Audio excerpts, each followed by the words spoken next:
ļoti daudzi cilvēki manā pieredzē, un mēs redzam to arī no statistikas datiem, savus brīvos līdzekļus vienkārši tur banku kontos vai arī liek kādos īstermiņa depozītos.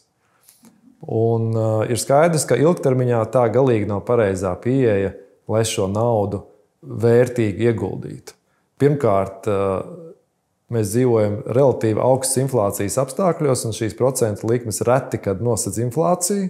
Tas nozīmē, ka šīs naudas pirktspēja paliek arvien zemāka, bet otrs radīt tādu ilgtermiņa finanšu neatkarību un ko angliski sauc wealth, ir nepieciešams regulāri ieguldīt augstāka ienesīguma aktīvos, kas parasti nozīmētu lielākajai daļai cilvēku akciju tirgos.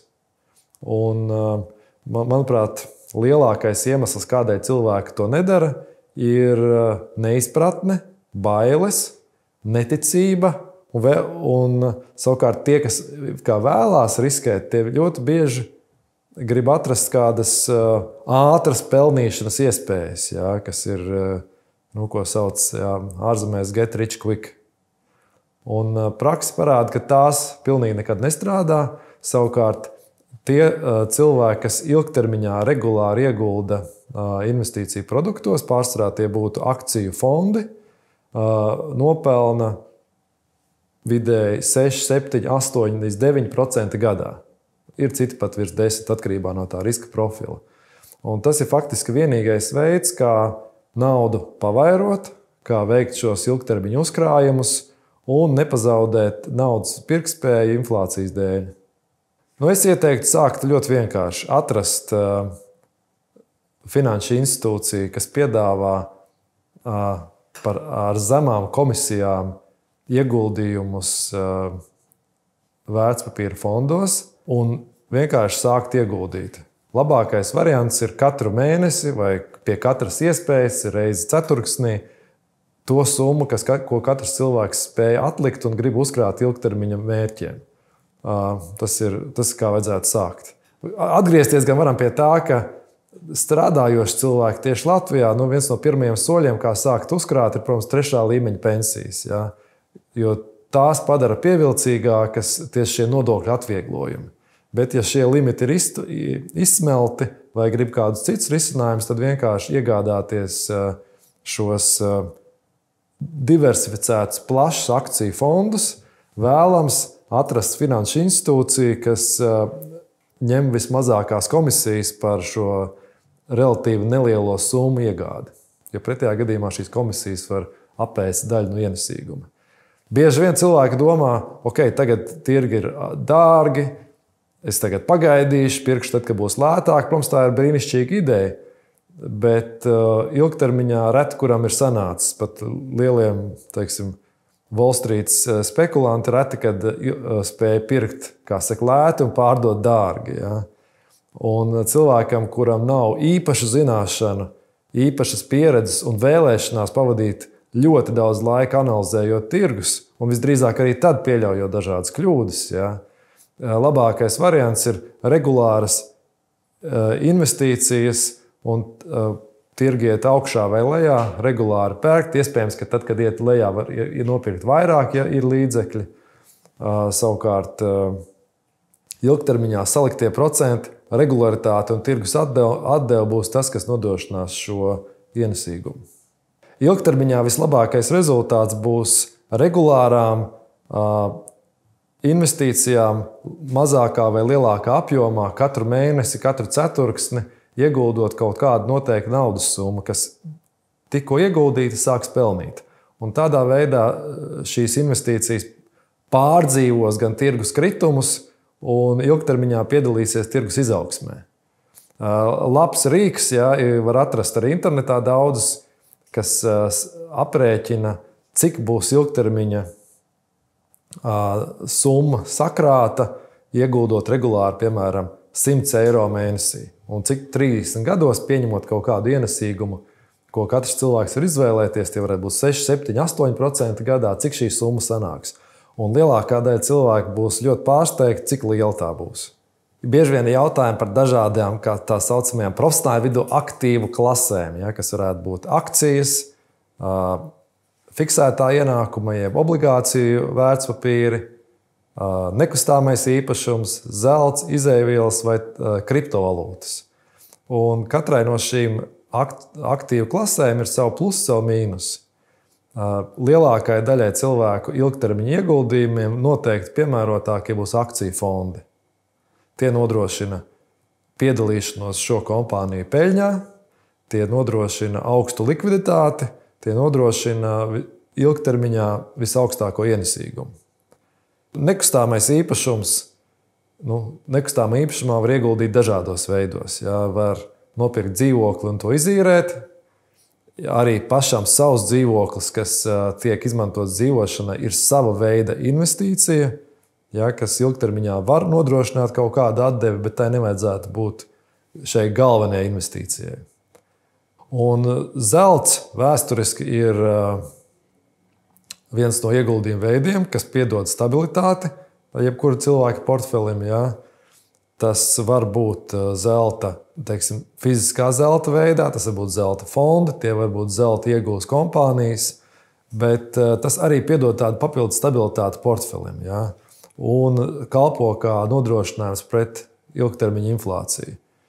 Ir bijuši cilvēki, kas man prasa, kā viņam nopirkt zeltu. Ja, es saku, viens no veidiem nopērc vienu zelta monētu un ieliec seifā. Ja.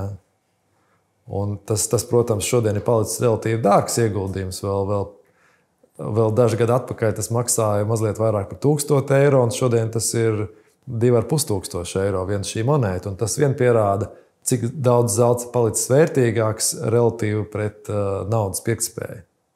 Kad notiek ļoti liels turbulences ģeopolitisks, ja zelta cena ievērojami pieaug. Tā ir tā vēsturiskā zelta loma. Pieaug dolāra vērtība, pieaug zelta vērtība. Jo šīs ir tās stabilās, kā saka, aktīvu klases, uz kurām cilvēki un fondi skrien tajā mirklī, kad ir liela neskaidrība par nākotni. Obligāciju fondi parasti nodrošina lielāku stabilitāti, bet zemāku ienesīgumu. Un mēs esam piedzīvojuši vairāk kā 10 gadus, kad obligāciju fondi faktiski neienesa neko, ja, un inflācija apēda visu šo ienesīgumu. Bet tas var būt tāds stabilizators. Runājot par kriptovalūtām, tad tā ir atsevišķa, kā saka, aktīva klase, ļoti spekulatīva.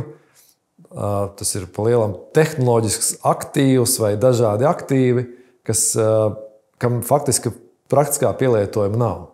Un par visu tā saucamo blockchain tehnoloģiju var teikt tā, tas ir risinājums, kas meklē sev pielietojumu, ja? Jo pielietojumu īsti vēl nav. Tādēļ šai aktīvu klasē, jā, tie cilvēki, kas grib augstāku risku uzņemties, var kaut kādu nelielu daļu no saviem ieguldījumiem ielikt, vēlams vadošajās kriptovalūtās, jo pārējās tā iespēja pazaudēt ir ievērojami lielāka, savukārt būt gataviem ļoti lielām svārstībām šai vērtībai. Neskaidrība par nākotni ir bijusi vienmēr. Tas, kas mazliet ir mainījies šodien, ja, tad agrāk ik pēc 10 gadiem notika kaut kāda veida finanšu krīze.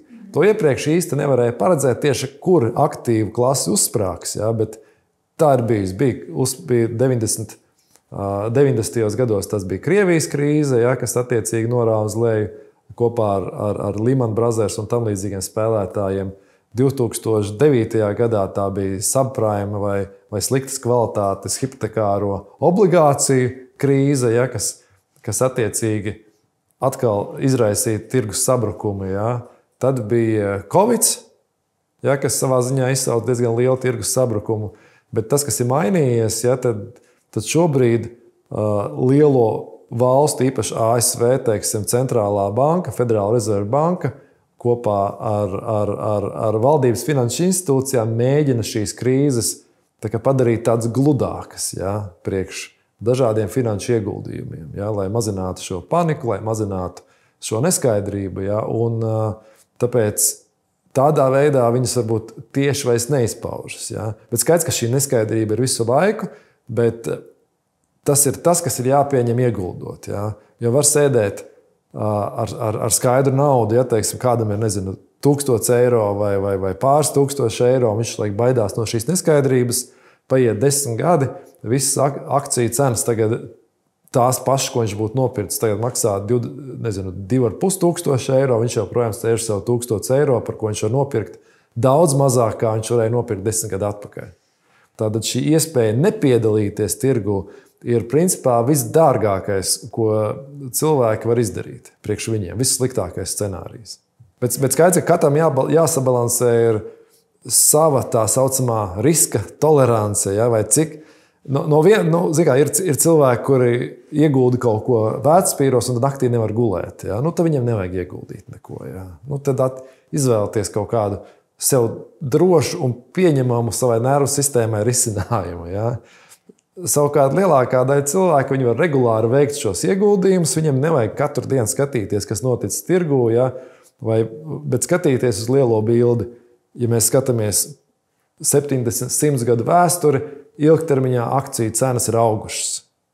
Un tā tas ir noticis. Ja, ja mēs skatāmies uz priekšu, tad visdrīzāk mēs redzēsim savā ziņā līdzīgu situāciju. Ja. Jo kas ir akcija? Akcija ir daļa no kādas kompānijas pašu kapitāla. Tātad nopērkot vienu akciju Microsoft vai Nvidia, kas tagad ir pasaules vērtīgākā kompānija, vai Apple, cilvēks iegūs mazu daļiņu no viņu ilgtermiņa peļņas. Un diversificētā portfelī, ir kādas kompānijas, kur ilgtermiņā neies tik labi, kā iet šodien, bet savukārt parādīsies jaunas, kurām ies daudz labāk, un kuras tādā veidā izbalansēs šīs, kurām neiet tik labi. Un tādā veidā, piedaloties šajā tirgu ar savu līdzdalību, cilvēks visu laiku redzēs ilgtermiņa pieauguma akcijām, to vērtībai. Protams, varbūt perioda gads, 2, 3, kad šīs akcijas paliek mazāk vērtības. Tur atgriežamies pie šīm regulārajām investīcijām un ilgtermiņa skata. Ģeopolitiskie riski, ko mēs šodien redzam, varbūt vairāk kā daudzus iepriekšējos gados, tie kaut kādā formā saglabāsies, bet tas noteikti neapstādina akciju tirgus izaugsmi. Tur var būt kritumi kaut kādiem notikumiem sāsinoties, bet ilgtermiņā noteikti šī tendence, ka kompānijas pelnīs vairāk, kompānijas turpinās augt, saglabāsies. Protams, ir arī ļoti svarīgi, kādus akciju tirgus izvēlēties. Ja? Un priekš lielākās daļas cilvēku sabalansēs pasaules akciju tirgus būs labākais risinājums. Latvijas pensiju fondi lielāko tiesu ir iegulda sabalansētos ilgtermiņa akciju fondos, kas katram fondam ir mazliet atšķirīga stratēģija, vairo iegulda sabalansētos pasaules akciju fondos, un to mēs uzskatām par labāko stratēģiju priekš ilgtermiņa pensiju uzkrājumiem. Protams, tuvojoties pensijas vecumam, šis riska pakāpe tiek mazināta, attiecīgi proporcija no šīs naudas ieguldot obligāciju fondos. Katram pensiju pārvaldniekam šī stratēģija var būt mazliet atšķirīga, bet kopējā pieeja ir tāda, jo ilgāks laiks līdz pensijai atlicis, jo vajag uzņemties vairāk šo risku, lielāka proporcija ir akciju fondos, un savukārt tuvojoties jau šai pensijai, lai nofiksētu šo aiziešanu pensijā un šīs naudas izmantošanas sākumu, tad ir vērts to padarīt par konservatīvāku šo portfeli. Arī ir būtiski piebilst, kas notiek, kad cilvēki aiziet pensijā. Un tad ir viena tāda nepareiza pieeja, ka tagad cilvēks aiziet pensijā un viņš tagad to naudu vienkārši sāk tērēt. Jā, viņš savā ziņā tērē, bet viņš jau neiztērēs to naudu visu. Šī nauda ir jāturpina ieguldīt arī aizejot pensijā. Jo, ja daudz cilvēku pensionējas šodien 65, varbūt kāds mazliet vēlāk, 70 gados, tad šis sagaidāmais dzīves ilgums tiem, kas tik tālu jau ir nodzīvojuši, ir relatīvi labā veselībā, tad viņi vēl nodzīvos vēl 30, varbūt 40 gadus. Un ja šī nauda netiek tālāk ieguldīta, tad inflācija to apēdīs. Lai vai ko mēs gribētu runāt, par cenu stabilitāti, mēs visdrīzāk dzīvojam laikā, kad inflācija relatīvi augsta būs un tā apēdīs lielu daļu neieguldīto uzkrājumu. Un šo uzkrājumu vērtība paliks tikai mazāka, ja tie nepelnīs naudu. No ieguldījuma viedokļa es teiktu tā, ka ilgspējīgas kompānijas ir tās, kuras domā ilgtermiņā, kuras mēģina veidot savu biznesu un savas biznesa prakses tādā veidā, lai viņas būtu spējīgas strādāt ne tikai pēc gada, bet arī pēc 10 un 50 gadiem un būtu veiksmīgas visā šajā periodā. Ja? Tas manā izpratnē ir ilgspēja. Ja? Un tādā veidā ieguldieties šajās kompānijās, mums ir vislielākās izredzes ilgtermiņā nopelnīt. Jā, varbūt īstermiņā kāda ogļu rakšanas kompānija ir ļoti veiksmīga. Ja? Viņa rok ogles, tagad rūkst pasaulē enerģijas, ja? Ķīnieši dedzina ogles, lai ražotu elektrību un ražotu elektroautomobīļus un sūtītu uz Eiropu. Ja? Un mēs to saucam par zaļiem, bet tas nav ilgspējīgs biznesa modelis. Bieži vien ir jautājums, vai pensiju fonda naudu nevajadzētu novirzīt Latvijas ekonomikas attīstībai un ieguldīt vairāk vietējā tirgū. Manuprāt, ir ļoti svarīgi sabalansēt šīs ilgtermiņa pensionāru intereses un valsts ekonomiskās intereses. Jā, daļu no šīs naudas ilgtermiņā var novirzīt ekonomikas attīstībai, un kaut kādā formā tā arī ir no lielajiem pensiju fondiem novirzīta, iegādājoties Latvijas valsts obligācijas, ja, vai dažādu Latvijā ieguldošu fondu kapitāla daļas. Bet, manuprāt, šai proporcijai nevajadzētu būt lielai, tai nevajadzētu būt uzspiestai no valsts puses, ka piemēram, puse naudas ir jāiegulda, ja, jo pretējā gadījumā mēs savā ziņā apzogam nākotnes pensionārus. Ja. Viņi jau tā ir atkarīgi no Latvijas valsts budžeta par savu pirmā līmeņa pensiju, un tad, ja šī otrā līmeņa pensija tiks ieguldīta tieši turpat, tad šī diversifikācija nebūs. Bet kādu daļu naudas, īpaši pensiju fondam sasniedzot noteiktu līmeni, ieguldīt Latvijā, noteikti, manuprāt, būtu pareiza ideja. Vai katram individuāli vajadzētu ieguldīt Latvijas akcijās? Es domāju, ka daļa no saviem uzkrājumiem cilvēki var ieguldīt šajās akcijās, ja viņi jūtās komfortabli tieši ar to kompāniju biznesa modeli, pelnīt spēju un tā tālāk. Ja? Bet nav neviena rīka, kas būtu tāds tīrs Latvijas vai Baltijas pat akciju fonds, ja, kas būtu pieejams nelielos apmēros ieguldot. Ja? Un sākot ieguldīt individuāli kompāniju akcijās, vienmēr jāatcerās, ka tad ir jānodarbojas šo kompāniju izpēti, finanšu analīzi un jāskatās, kāds tiešām ir tas viņu biznesa modelis. Ja? Un otra nianse, ja, kas ir arī tieši runājot par īpaši Latvijas akcijām, skaidrs, ka šīs akcijas ir relatīvi nelikvīdas. Ja, proti, pērkot un pārdodot lielākas summas, faktiski tas nav iespējams to izdarīt. Ja. Un tas ir iemesls, kāpēc, piemēram, arī pensiju fondi nevar ieguldīt faktiski šīs individuālās akcijās, ja, jo tie apjomi ir pārāk lieli, lai šo cenu nesvārstītu. Un jā, pats galvenais ir diversifikācija. Jebkurā mirklī pieskaroties individuālām kompāniju akcijām, jā, to var darīt. Ja ir ticība tieši šai kompānijai, ir ticība, ka viss notiks, paskatoties finanšu datus, bet atceramies, ja, kad ejot uz šādu veidu, tad vajag izvēlēties kādas 15 akcijas. Ja, un droši vien tām, kas ir no Latvijas, vajadzētu būt tikai nelielai daļai. Ko es arī citiem cilvēkiem saku, var pateikt, ja, teiksim, ka ilgtermiņa ieguldījumi ir tas pats, kas ar, piemēram, veselīgu dzīvesveidu, ja, kā sportu. Tev nekad nebūs īstermiņa rezultātu.